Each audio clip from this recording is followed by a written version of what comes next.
Hello and welcome to In-Depth Express Analysis dated 22nd of May 2025. The first article that we have taken has appeared on first page in a small corner, but from the perspective of civil services examination, both for prelims as well as mains, it is an extremely important news article. Where the new Chief of Securities and Exchange Board of India, Tuhin Kanta, has said that virtually no public disclosure for those at the top of the market regulator SEBI, not even meeting minimal expectation, has been the norm. And this candid, quite honest opinion or admission came within 3 months of his taking over the charge of SEBI, when the case related to Madhabi Puri Booch, the previous head, and her controversial 3-year term ended in February. Remember that she and her husband had faced allegations that they held investments in offshore funds in which associates of Adani Group chairman Gautam Adani's brother Vinod Adani had also invested, raising concerns of conflict of interest. Now, when you look at the prelims examination 2015 with reference to SEBI, consider the following statements. 2012, which of the following is our functions of SEBI? You can see two questions with respect to SEBI in prelims examination. But if you look at the syllabus of GS paper 2, statutory, regulatory and various quasi-judicial bodies, SEBI is a statutory body, it's a regulatory body, and it's also a quasi-judicial body. And a similar question was asked in mains 2013.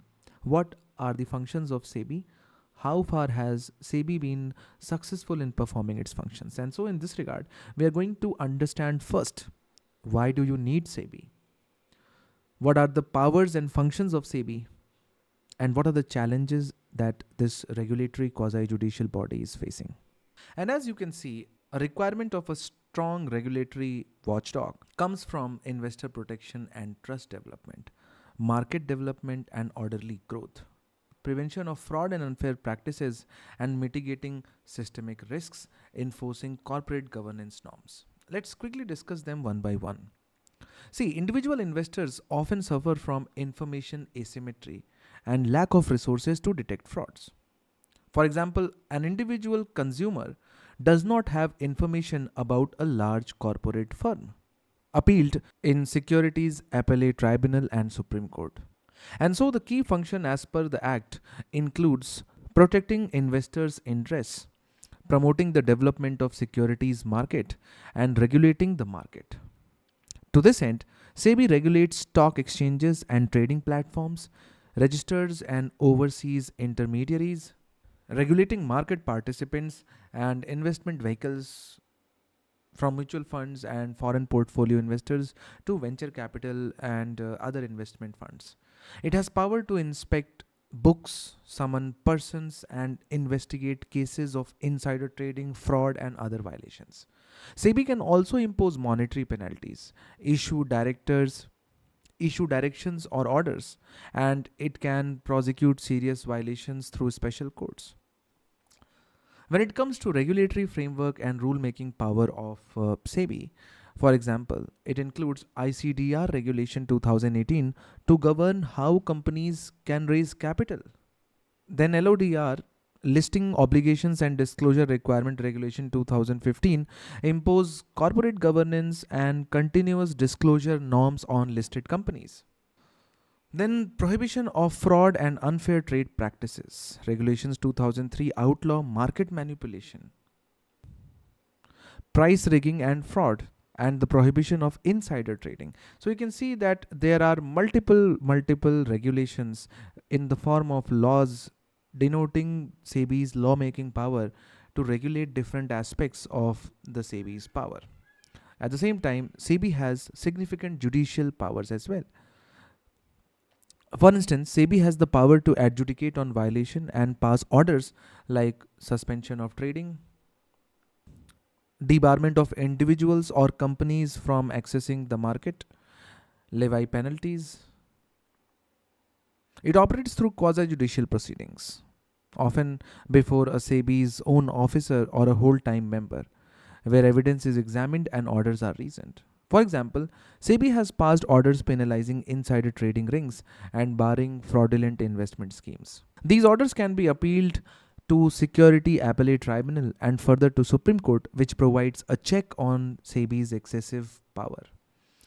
Notably, SEBI's actions have been largely upheld by courts, with the Supreme Court characterizing SEBI as a social welfare legislation seeking to protect the interests of common investors. So you can see that SEBI is tremendously powerful, and it obviously performs independent and autonomous regulator of India's capital markets, which is armed with legislative rule making capacity. But despite SEBI's crucial role and powers, it faces several contemporary challenges in effectively regulating the dynamic financial markets. So the challenges that we see and read in newspaper is just the tip of the iceberg, which is above the surface level. There are huge problems in the functioning which are deep down, which are clearly not visible to the common people. And as aspirants, it is important for us to have clear cut understanding of all the challenges and issues that are being faced by SEBI. Number one is regulatory arbitrage and overlaps. Now you have to understand that Indian financial market or Indian financial system has multiple regulators. So you have to understand that we have RBI for the regulation of banking.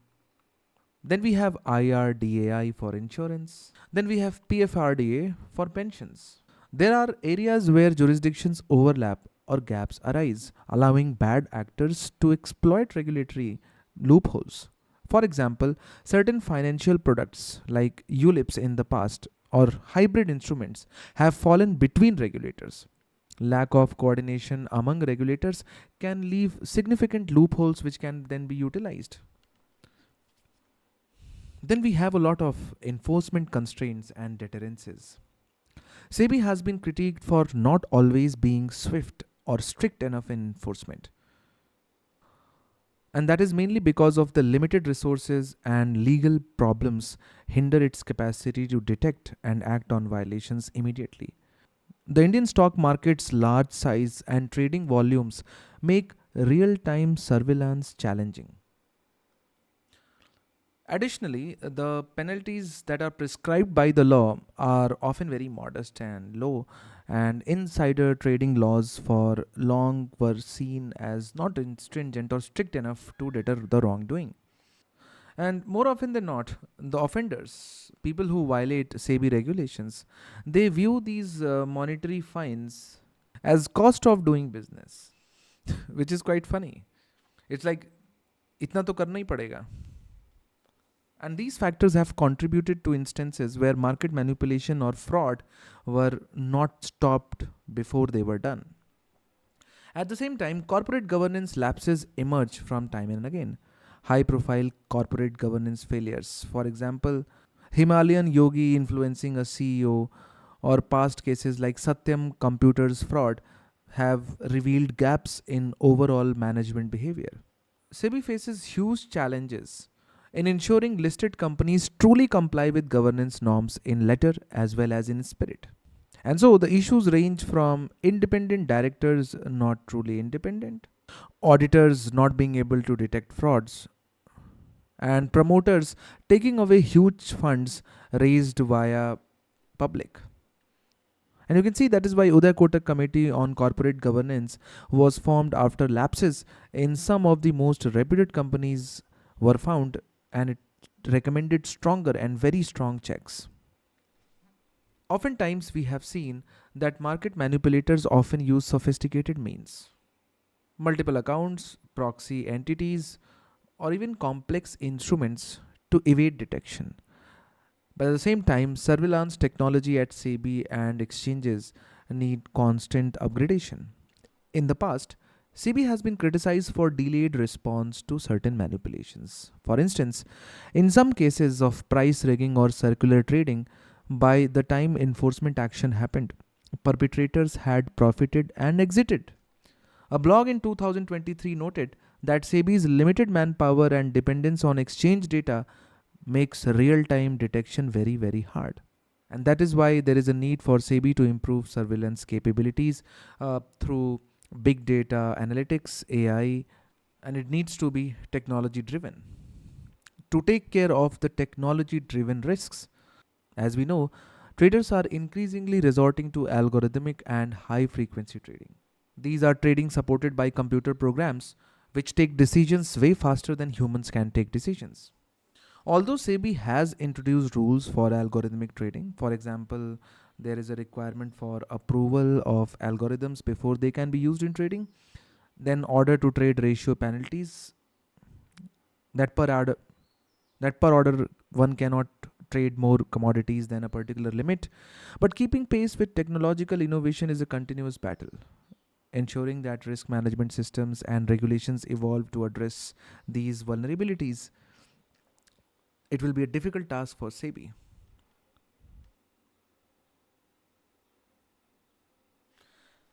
And then obviously fast changing financial market has thrown up activities that don't neatly fall under existing laws, leaving certain market unregulated or in a gray zone. Each of these challenges requires SEBI to continuously adapt through a regulatory update, better interagency, better interagency cooperation, capacity building, and sometimes seeking new legislative mandates to effectively discharge its own role in evolving markets. The killing of the Maoist chief among 27 other killed in Bastar encounter. And you can see multiple news articles in Indian Express today dealing with the same news. The person's name is Baswaraju and what it means for Maoist. Whereas one opinion said that it is a turning point. And one of the Indian Express explained section article was completely dedicated to the life and personality of Baswaraju. If you look at the GS paper 3 syllabus, internal security, linkages between development and spread of extremism is a part of your syllabus. You can see that left-wing extremism or the ideology of Maoism or Naxalism is an extremist ideology which has been a disbanded idea in our country. In 2015, Civil Services Mains GS Paper 3 asked, terrorist activities and mutual distrust have clouded India's vision of harmonious South Asia. Examine the measures to be taken to eliminate trust deficit and promote friendly relation among South Asian countries. But a more specific question in 2020, left-wing extremism is showing a downward trend, but still affects many parts of our country. Briefly explain the Government of India's approach to counter the challenges posed by left-wing extremism. So in order to be completely prepared with left-wing extremism, we have to prepare all the dimensions related to left-wing extremism. What are its historical roots and ideology? What is its organizational structure? What are the socio-economic grievances which allowed this kind of ideology to thrive in our country? What is its geographical spread? Government strategies as a response, and what will be the impact of the current death of Mr. Baswaraju.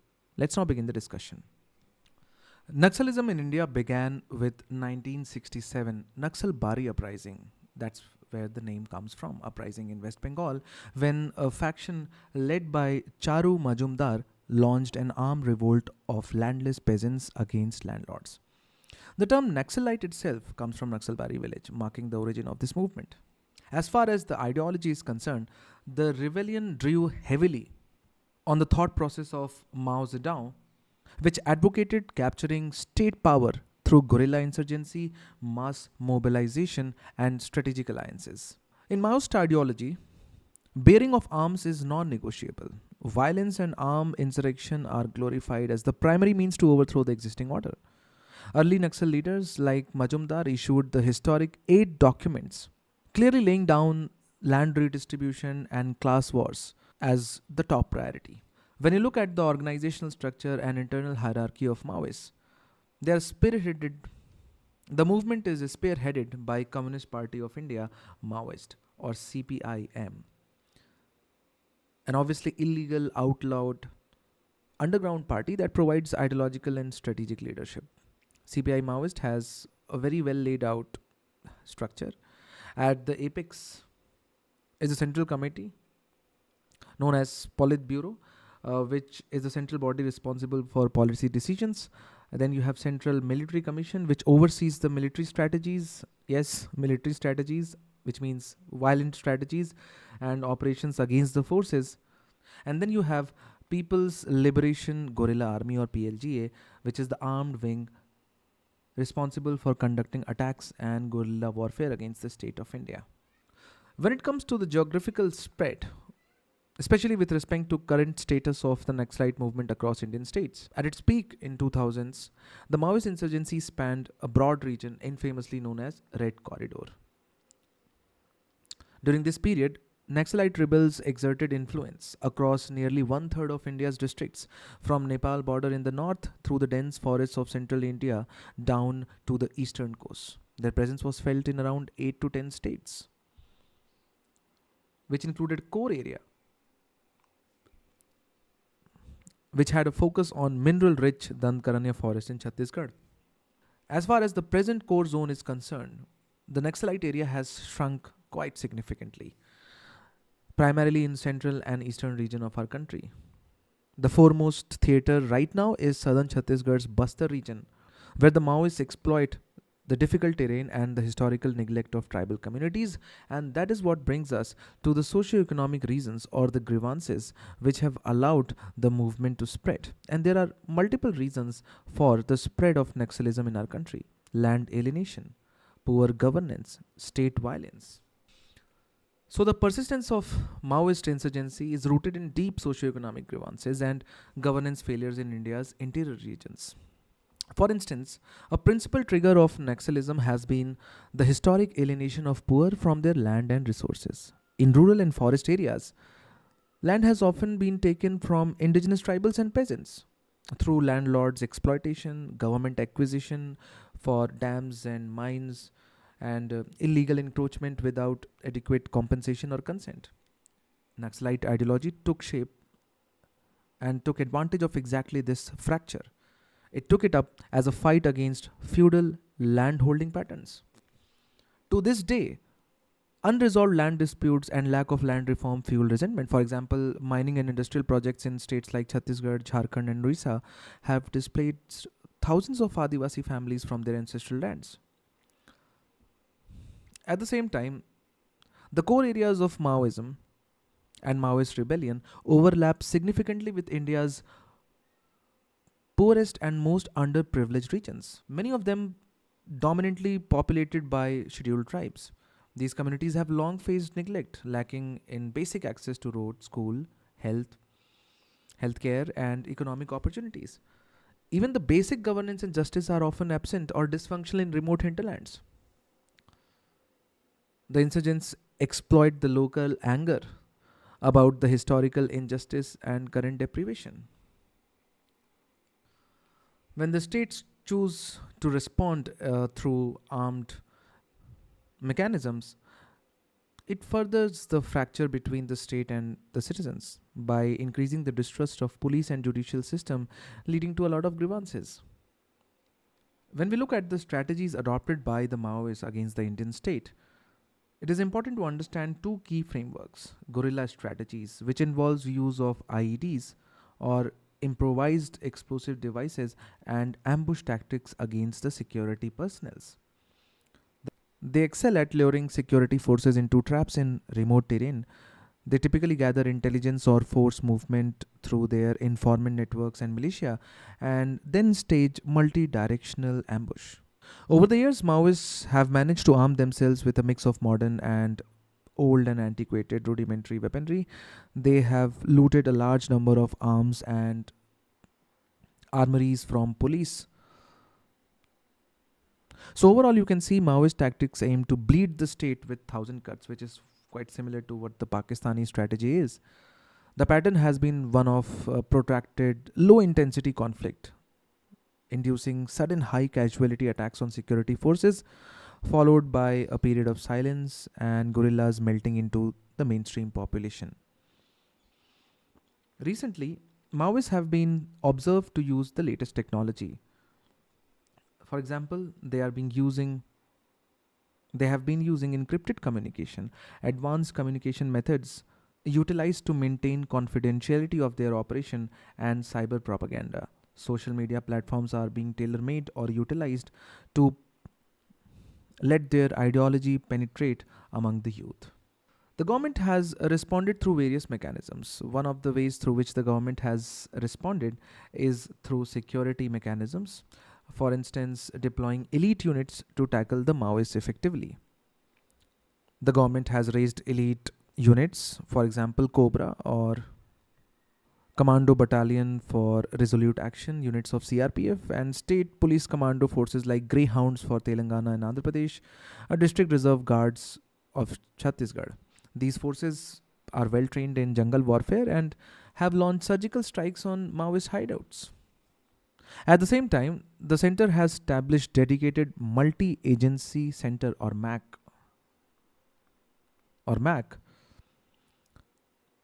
to share intelligence on Maoist movements across state borders. At the same time, the government has responded to address the socio-economic voids in left-wing extremism regions. Some of the famous programs to address the developmental needs include Aspirational District Program ADP, launched in 2018, where the government of India identified 115 of India's most backward districts. Most of them come from LW areas. They were identified for accelerated development. Through this program, the center and the states focused on healthcare, education, agriculture, financial inclusion, and basic infrastructure in these districts. At the same time, the government has given a massive push to infrastructure in left wing extremism areas under the motto Roads or Rebels, implying that building roads is key to driving out rebels. Through schemes like Pradhan Mantri Gram Sadak Yojana, over 35,000 kilometers of roads have been built in Maoist affected areas to link remote villages with markets and administration. At the same time, special emphasis has been paid on social welfare and rights program, recognizing the discontent that often arises from or stems from rights deprivation. The government has taken steps like distributing land titles under Forest Right Act, FRA 2006. Special emphasis on implementation of Manrega in these areas and rural employment. The strategy of winning hearts and minds. Security forces have been encouraged to undertake civic action, especially in villages. Such efforts aim to present a friendly face of Indian state to undercut rebel propaganda. But one thing that cannot be ignored is the external linkage that the Maoists have established. The CPI Maoist professes an internationalist ideology and has over time sought the support beyond India's borders. While the movement remains fundamentally homegrown, multiple external linkages have emerged. For example, Indian Maoists see themselves as a part of global communist revolution, and so they tend to develop cross-border ties. So for example, they have counterparts in Nepal, Bangladesh, Sri Lanka, and Bhutan. At the same time, CPIM Maoists maintain propaganda website hosted abroad and communicates with foreign communist organizations. It receives moral support from Philippines, Turkey, and Peru. At the same time, the Maoists have been seen to get massive supports from intellectuals located in urban areas, signified by the term urban Naxalism. And that is why the government of India, in order to respond in a better way to these kinds of challenges, has adopted rehabilitation and surrender policy as keystone to India's response to left-wing extremism areas. The logic is twofold. It weakens the insurgency from within by cutting down its cadre strength, and it upholds humanitarian approach of giving misguided youth a second chance. So the government of India and state governments offer cash and training incentives to people who lay down arms and leave the ideology. And we have multiple success stories coming from Odisha and Maharashtra that have made notable progress in rehabilitation. At the same time, while responding to this kind of crucial scenario being faced in India, we have to balance civil liberties with the need for security. There have been multiple allegations of violence by the state, which raised concern over state violence against civilians and activists. So it is essential to ensure citizens' rights while ensuring safety. As far as the current incident and its impact on the movement is concerned, Leadership loss has always had great impact on left wing extremism in our country. Previous key losses denote that death of a leader has special significance. It leads to the fragmentation where organizations see key people leaving the movement and the unity decline. So, this is a very, very good sign for India for the time to come now. What is Trump's Golden Dome, futuristic US air defense system? Making space wars a reality. This is what Trump had to say when he launched at least the concept or the design of this space based sensors and interceptors that are expected to protect US against intercontinental ballistic missiles developed by China and Russia. If this were to be true, this would make the Golden Dome the very first truly space based weapon system. As of right now, the use of space technology in defense has largely been restricted to reconnaissance, intelligence. Satellites provide crucial targeting and other data for Earth based weapon systems such as long range missiles and guided munitions like cruise missiles. But the proposed Golden Dome goes one step further, with the introduction of interceptors to be launched directly from the space targeting the missiles, is taking the technology to another level. Exactly how it will work is unclear.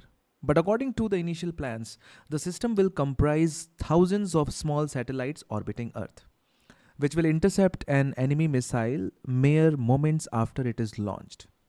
This is not altogether a novel idea. However, this is not altogether a new idea.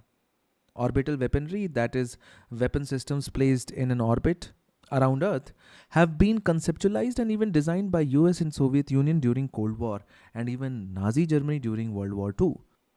Now you can see that the name has been inspired from Israel's defense system Iron Dome and it has been tweaked to name as Golden Dome.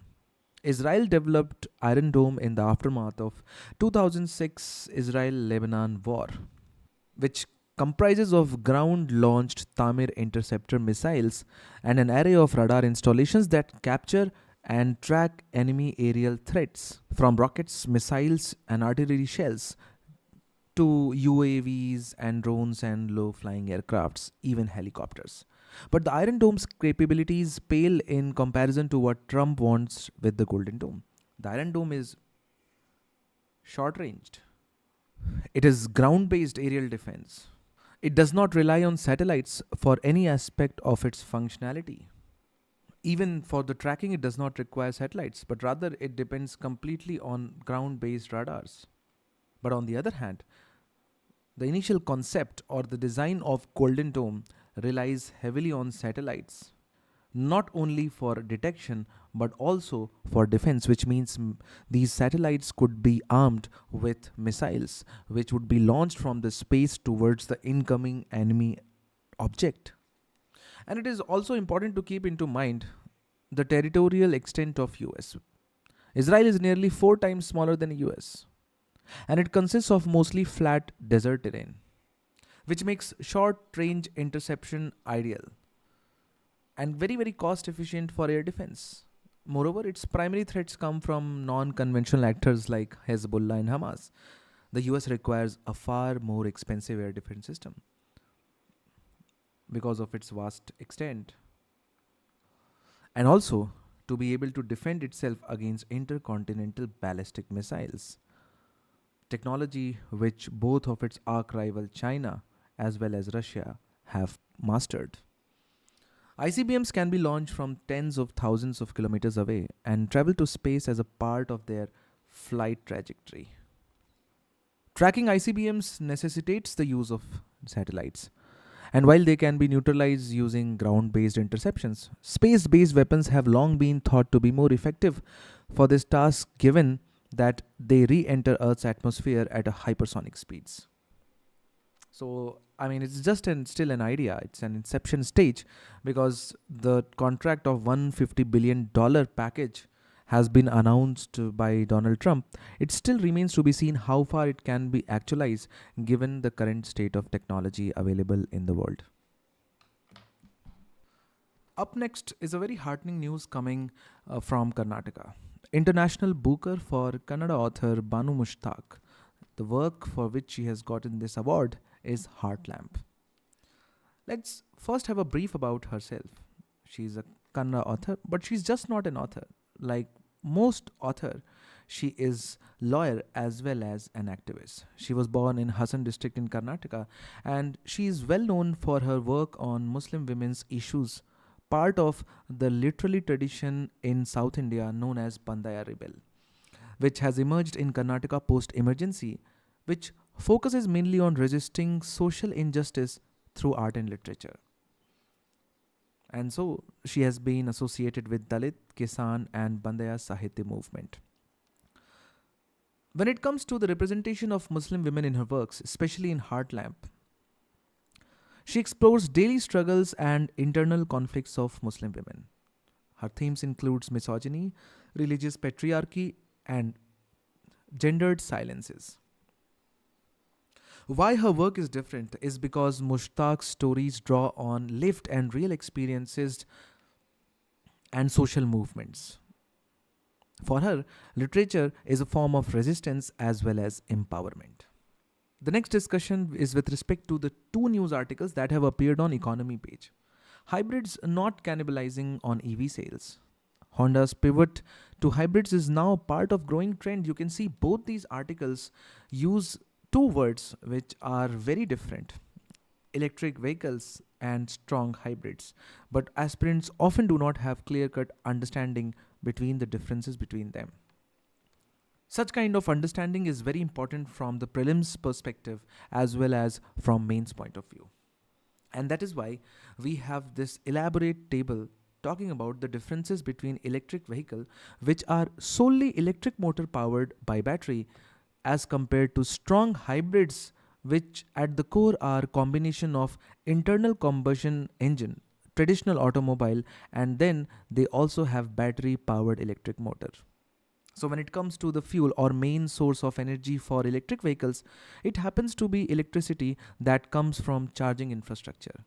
Whereas when it comes to main source of energy for strong hybrid, it comes from petrol and diesel, which because they are traditional vehicles, and on top of that they have batteries which are charged generally not through charging infrastructure, but they are charged through a very innovative technology of regenerative braking. When it comes to charging infrastructure, of course EVs require dedicated charging stations, whereas for strong hybrids generally there is no requirement of external charging because their batteries charge internally by converting the mechanical force of braking into electrical force. Now range might vary depending upon how much money do you have to spend over, but strong hybrids generally have higher range because of their ability to rely on petrol and diesel and also to rely on the electric motor. When it comes to emissions again, they have zero tailpipe emissions, which means absolutely zero amount of carbon dioxide or greenhouse gases come outside from the tail. But there are indirect emissions depending upon what is the main source of electricity for the entire grid. For a country like India, where 80% of the electricity is produced on coal power, more EVs mean more coal burning. More EVs imply more coal burning, implying more emissions. And that is why you can see that strong hybrids are placed in between strong hybrids where they have lower emissions as compared to pure petrol and pure diesel vehicles. But in case of India, they have emissions lower than electric vehicles because of heavy reliance of Indian grid on coal. So when it comes to fuel efficiency, they are extremely efficient and electricity cost per kilometer is lowest. And strong hybrids on the other hand are 1.5 to 2 times more efficient than internal combustion traditional automobiles consisting of pure petrol or diesel technology in cities and 1 to 1.5 times on highway. EVs generally have very low maintenance costs because they do not have moving parts. They have just the engine which is directly connected to gear. So there is no engine oil, there are no clutches, there are no exhaust. And whereas as compared to them, strong hybrids have higher maintenance cost because after all at the core they are traditional engines which have a lot of moving parts which needs service. When it comes to purchase cost, again, depending upon whether you are buying a Mahindra EV or a Mercedes EV, it can vary depending upon the luxury, the battery. But one of the most important determinants of pricing in India happens to be government incentives. You can see that electric vehicles are placed in 5% GST cap. At the same time, they are eligible for FAME 2 subsidies, and there are multiple state level initiatives to boost the sale of electric vehicles. On the other hand, strong vehicles have very few incentives and they are placed in higher GST slab, that is 28%, plus a cess is applicable on them. And so you can see we have already discussed the carbon footprint. Depending upon the grid, it can be high if it is coal dominated. And in that case, it turns out to be lower than EVs in current Indian scenario. So as far as decarbonization is concerned, they are long-term solution. They are critical for net zero targets. Strong hybrids, on the other hand, are just transitional arrangements. They just bridging the gap until full electrification, which is based on renewable energy, is done, which is when it's a good idea to migrate to full EV mode. When it comes to driving experience, all of those who have driven electric vehicle, they can feel the instant translation of torque. It's quite smooth, whereas strong EVs are smoother than internal combustion engines, and of course not as punchy as electric vehicles. So you can see that if you are automobile enthusiast, these information could come as a very trivial for you, but if you're someone who does not focuses on automobile, should realize that first it is very important for UPSC prelims point of view as well as mains point of view.